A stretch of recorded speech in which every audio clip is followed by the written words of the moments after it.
Hey, now relax. I know what you feeling right now. I know what you feeling, man.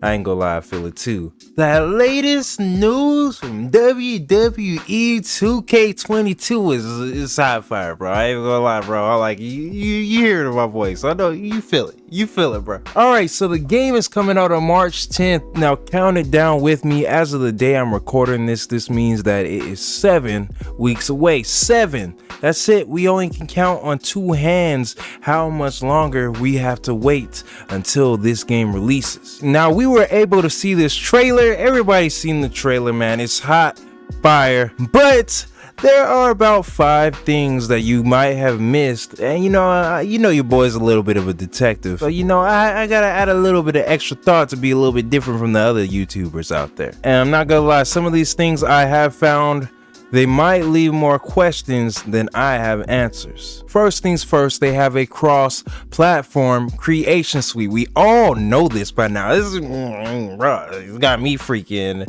I was about to poop myself when I saw that, because, bruh, we've been asking for that for years now.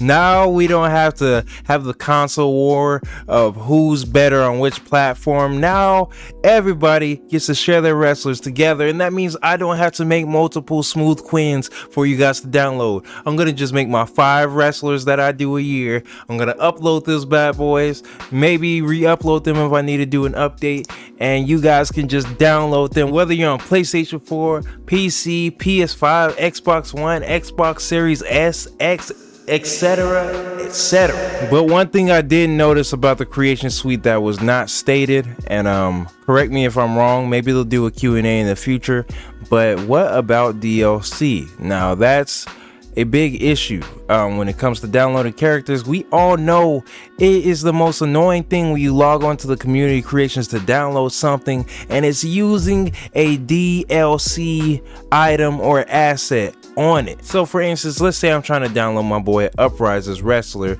but I don't own the NWO for Life pack, and he's using, I don't know, Scott Hall's clothesline.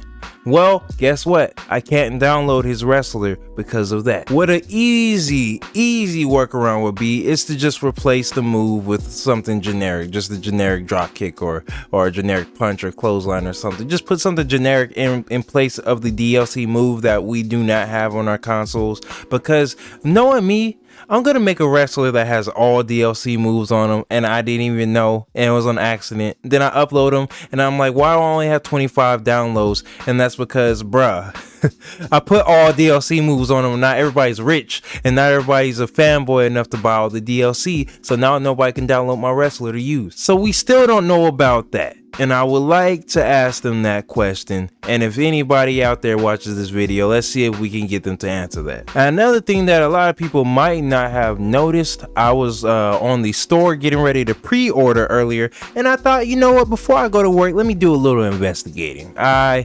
noticed that on current gen Xbox One, PS4, you can go up to 6 players online, which is awesome. You can get 6-player lobbies going.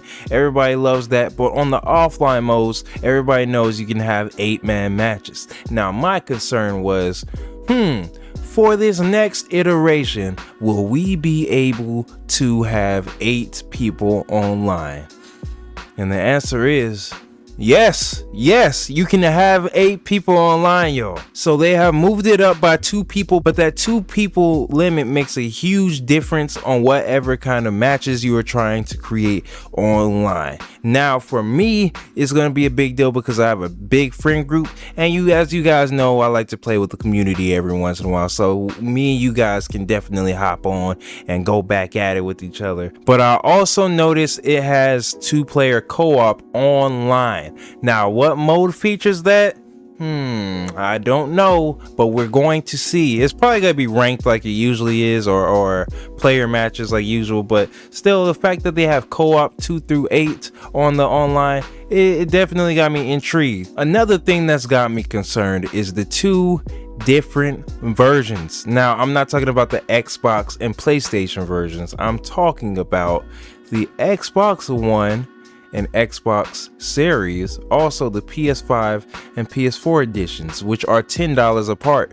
As you know, the current gen version is $60 and the next gen being $70. As someone who's come from the NBA 2K community as well, I bought the next gen version this year, and I was well aware that the current gen version was going to be way different, and it is way different. I mean, the modes are the same, but the way that the modes go about, even the way the game feels, just feels different, completely different. Like, I'm talking about the environments, the events, even sometimes down to the things that you can unlock are separated by generation. But I don't know about y'all, but I'm wondering what would be the point of buying the cross-platform bundle where you get the current gen and the next gen version if you're not gonna even use it really. Like, I don't get it. If they're gonna be the exact same game over and over, why would I play it twice over, besides if I want to just really boost my achievement score? And if you're like me and you're getting the NWO for Life edition or one of the special editions, you're gonna have to get the next gen version or the current gen version, even if you're not gonna play one of those, because that's just how they made it, which is pretty scummy. Pretty scummy. You don't have to buy it, but let's be real, like, it's just not a good look, forcing people to get a version of the game they're probably not going to play.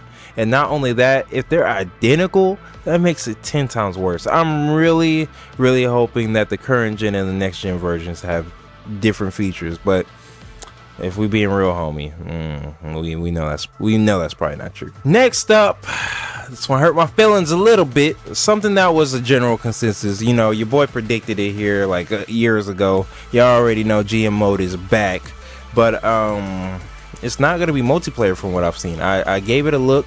There's 4 GMs you can use, 4 GMs, but for some reason it looks like it's only going to be a single player experience. I have yet to see any co-op or even any like online MyGM, and if there's no online MyGM, it's gonna hurt a little bit. Now, who is that gonna hurt? Just the people who want to play like competitive MyGM, like me. I was planning on doing that with Uprising, but if it's gonna be single player, that's still not horrible. It's just not good.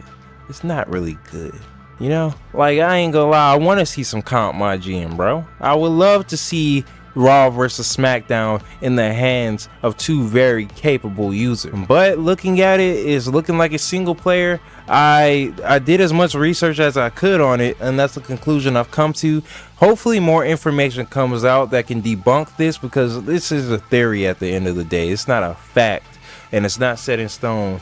They can actually even just patch multiplayer into it if they really wanted to, but as of right now, don't look like it's gonna be there day one. And another thing that caught my eye is I went digging into the individual editions, the add-ons that they're going to have for the special edition of the game, the NWO for Life pack. One of the things was the season pass. The season pass is going to be featuring 5 packs of DLC. Now, if we're going off of the past, we know one for sure is gonna be a Legends pack for sure. We know one's usually gonna be based around the next up, whoever the next up people are, and then we also are gonna have a moves pack. So that leaves 2. We don't know what these 2 packs are gonna be themed around, but it's definitely got my attention. I don't know what could possibly be in them. If you guys want to speculate down below, be sure to do that, but I thought I should let you guys know there will be 5 packs of DLC along with the accelerator, along with the overall editor thingy that they add to the game, you know, where you unlock everything as well. All that's going to be there in the season pass. So you guys let me know if that's going to be worth. Like I said, I'm dropping money on it, but that's because I'm a content creator and I'm going to be making money off the game, hopefully. So you know, I might as well make that investment. But for the regular Joes out there, I do not want you guys burning your wallet over this video game that might not be worth it when it comes to a season pass, but we'll have to wait and see for things like that. Now, that is all the information that I can muster up and put together. Let me know if this got you thinking a little bit more and asking more questions about the game, and even if it got you more hyped for WWE 2K22 heading forward. Let me know what you guys think down below. If you enjoyed this video, don't forget to check out some of my other videos. Also, don't forget to hit that like button, hit that subscribe button, and come back for more, because you already know your boy is going to be killing it on WWE 2K22. And I'll probably be live streaming pretty soon when this video comes out, probably talking about this video with the community, and also just chilling, playing game. All right, I'll see you ugly sexy faces later. This has been your President Q. I'm out. Peace.